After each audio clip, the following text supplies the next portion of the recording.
तूने आज बड़े दरबार में जो मेरा अपमान किया है, उसका बदला मैं तुझसे अवश्य लूंगा।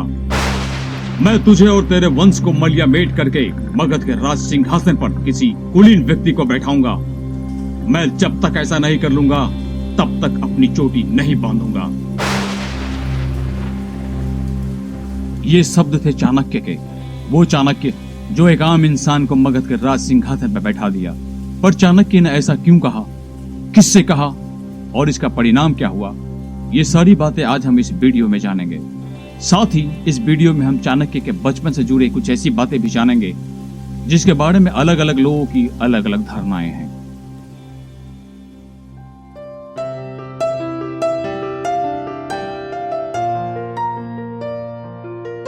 ईसा के जन्म से कोई 400 वर्ष पूर्व भारत में चाणक्य नामक एक महापुरुष ने जन्म लिया था। चाणक्य के आरंभिक जीवन से संबंधित कई नीतिगत कथाएं प्रचलित हैं। चाणक्य का जन्म एक बहुत ही निर्धन परिवार में हुआ था। उनका स्वभाव बचपन से ही बहुत उग्र था, इसलिए उन्हें कौटिल्य के नाम से भी जाना जाता है। साथ ही उन्हें विष्णुगुप्त के नाम से भी जाना जाता है। चाणक्य उस समय के महान शिक्षा के केंद्र में शिक्षा ग्रहण की थी। उनका रंग काला था तथा रूप के बदसूरत थे। एक कहानी के आधार पर उनके जीवन की एक मनोरंजक घटना यूं बताई जाती है कि एक बार चाणक्य की माता अपने बेटे का मुंह देखते देखते अचानक से रो पड़ी।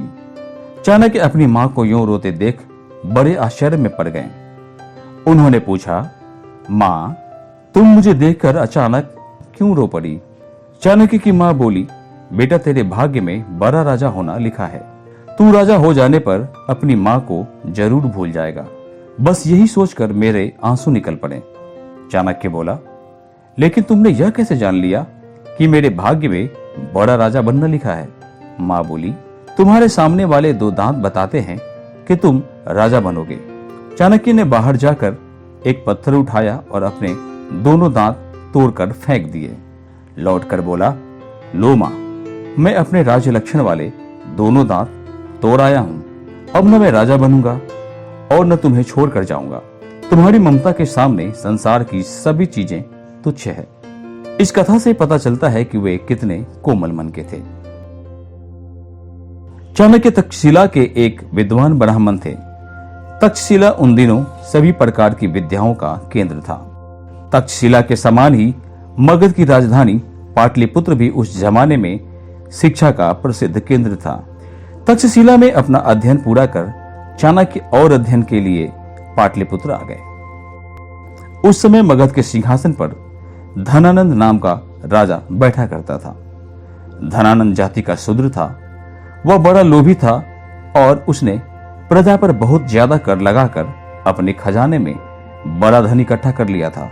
किंतु जिस समय चाणक्य पाटलिपुत्र पहुंचे, उस समय तक धनानंद के स्वभाव में बड़ा अंतर आ चुका था। दान बांटने के लिए उसने एक दानशाला खोल दी थी और उसके प्रबंध के लिए एक समिति बना दी थी। उसका अध्यक्ष कोई ब्राह्मण होता था।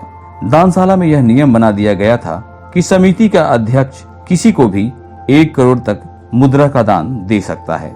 कुछ समय बाद चूंकि चाणक्य विद्वान तो थे ही, अतः उनकी योग्यता और विद्वता का सिक्का पूरे पाटलिपुत्र में भी जम गया और उन्हें दानशाला प्रबंध समिति का अध्यक्ष नियुक्त कर दिया गया। भाग्य की बात कि एक दिन धनानंद ने अपने दरबार में चाणक्य को बुलाया। इससे पहले उसने उन्हें देखा नहीं था। चाणक्य की सूरत देखते ही राजा को क्रोध चढ़ाया और उसने आज्ञा दी कि चाणक्य को दरबार से बाहर किया जाए। चाणक्य भला यह अपमान कैसे सहन कर सकते थे? उन्हें भी बहुत क्रोध आया। मारे गुस्से के थर-थर कांपते हुए उन्होंने दरबार में ही अपनी चोटी खोल दी और राजा की तरफ मुंह करके बोले, नीच, तूने आज मेरा भरे दरबार में जो अपमान किया है, उसका बदला मैं तुझसे अवश्य लूंगा। मैं तुझे और तेरे वंश को मलिया मेट करके मगध के राज्य सिंहासन पर जब तक किसी कुलीन व्यक्ति को नहीं बिठाता, तब तक मैं अपनी चोटी नहीं बांधूंगा। यह कहकर चाणक्य गुस्से में ही दरबार छोड़कर बाहर चले गए। वह पाटलिपुत्र से बाहर जा ही रहे थे कि तभी अचानक उनकी भेंट चंद्रगुप्त से हो गई। यही चंद्रगुप्त बाद में चंद्रगुप्त मौर्य के नाम से इतिहास में प्रसिद्ध हुए। चंद्रगुप्त को देखकर चाणक्य को लगा कि उनमें सचमुच ही राजा बनने के सारे लक्षण हैं। बस वह उन्हें अपने साथ लेकर तक्षशिला चले गए।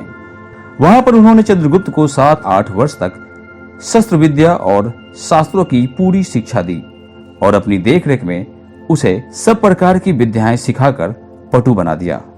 बाद में चाणक्य ने चंद्रगुप्त के द्वारा ही नंद वंश का नाश करवाया। जिस समय चंद्रगुप्त तक्षशिला में चाणक्य के पास रहकर शस्त्र विद्या और शास्त्रों का अध्ययन कर रहा था, लगभग उसी समय भारत पर मकदूनिया के राजा सिकंदर ने हमला किया था। यह ईसा से 327 वर्ष पहले की बात है। सिकंदर सारे यूनान पर अधिकार कर चुका था और उसकी फौजें ईरान के विशाल साम्राज्य को रौंदती हुई भारत की तरफ बढ़ रही थी। वह सारे संसार को जीतने का सपना देख रहा था। सिकंदर के हमले के समय भारत के पश्चिमी भाग में सिंधु नदी घाटी और पंजाब में अनेक छोटे छोटे राज्य थे। यूनान की प्रबल और सुसंगठित सेना के सामने ये छोटे छोटे राज्य टिक नहीं सके। कुछ राजाओं ने सिकंदर का बहादुरी से सामना किया। इसमें राजा पुरु का नाम सबसे ऊपर आता है। उसने सिकंदर की तूफानी बाढ़ को बहुत बहादुरी से रोका। इसकी कहानी पहले ही बताई जा चुकी है। यह कहानी भारत की नहीं बल्कि विश्व के इतिहास में सदैव याद रखी जाने वाली घटना है। दूसरे राजाओं की तरह पुरु भी युद्ध में पराजित हुआ, लेकिन सिकंदर और उसकी यूनानी फौज को मालूम हो गया था कि भारतीयों से टकराना चट्टान के ऊपर सर मारना है। उसकी हिम्मत व्यास नदी को पार करके आगे बढ़ने की नहीं रही और वह भारत के जीते हुए भाग पर अपने सूबेदार नियुक्त करके वापस लौट गया। चाणक्य और चंद्रगुप्त दोनों ने देखा कि किस तरह आपसी फूट के कारण भारत के पश्चिमी भाग पर यूनानियों का शासन स्थापित हो गया है। सिकंदर के लौट जाने पर चाणक्य ने देश को यूनानी शासन से मुक्त कराने का बीड़ा उठाया। उसकी दृष्टि में विदेशी शासन सबसे बड़ी बुराई थी, अतः उसने चंद्रगुप्त को आगे कर पंजाब में एक छोटी मोटी सेना एकत्र की और उसको इस सेना का सेनापति बनाया। चंद्रगुप्त के हाथ मजबूत करने के लिए चाणक्य ने पंजाब के कुछ पहाड़ी राजाओं को भी अपने साथ मिला लिया। चाणक्य की बुद्धि और चंद्रगुप्त के युद्ध कौशल के मिलने का ही फल था कि सिकंदर के हमले के 3 वर्ष के अंदर ही भारत भूमि से यूनानियों का सफाया हो गया और विदेशी शासन का निशान तक नहीं रहा। इसके बाद चाणक्य ने अपना ध्यान मगध की ओर किया। उन्हें अपनी प्रतिज्ञा अभी तक याद थी। वे नंद वंश का नाश करके चंद्रगुप्त को गद्दी पर बिठाने की योजना बनाने में लग गए। चाणक्य ने अपनी कूटनीति द्वारा राजा नंद के विरुद्ध एक षड्यंत्र रचा और अपने बुद्धि बल से उन्होंने इस षड्यंत्र को सफल बनाया। कूटनीति के सभी दांव लगाकर उन्होंने अंत में नंद वंश का विनाश करके अपनी प्रतिज्ञा पूर्ण की। उन्होंने चंद्रगुप्त को न केवल मगध के सिंहासन पर बिठाया बल्कि बाद में मगध के साम्राज्य को फैलाने में भी उनकी बराबर सहायता की। चाणक्य निस्संदेह त्यागी थे। उन्होंने कभी भी महलों में रहना स्वीकार नहीं किया। चंद्रगुप्त जैसे महाप्रतापी सम्राट के प्रधानमंत्री होकर भी वे कुटिया में ही रहते थे। सादा खाना खाते और सादा वस्त्र पहनते थे। सारे साम्राज्य पर उनका हुक्म चलता था। चंद्रगुप्त स्वयं उनके सामने सिर झुकाकर खड़ा होता था।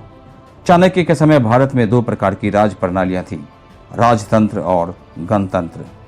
उस समय भारत में जो गणतंत्र थे उनका राज्यकाल आजकल के गणतंत्रों की तरह प्रजा के चुने हुए प्रतिनिधियों द्वारा नहीं होता था। वह तो एक विशेष वंश में उत्पन्न लोगों के प्रतिनिधियों का तंत्र था। चाणक्य की सहमति में इस छोटे छोटे गणतंत्रों की तुलना में राजतंत्र यानी राजा का शासन कहीं अधिक श्रेयकर था। इसलिए उन्होंने अपने समय के छोटे छोटे गणतंत्रों को मिलाकर एक राजा की अधीनता स्वीकार करने की सहमति दी।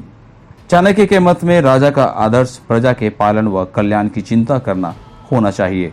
वही राजा अच्छा है जो प्रजा के सुख के आगे अपनी सुख की परवाह न करे। प्रजा के सुखी होने में ही उसका अपना हित है। उन्होंने यह भी लिखा है कि राजा की आज्ञा के सामने वेद और धर्मशास्त्रों में दी गई हिदायतें तुच्छ है।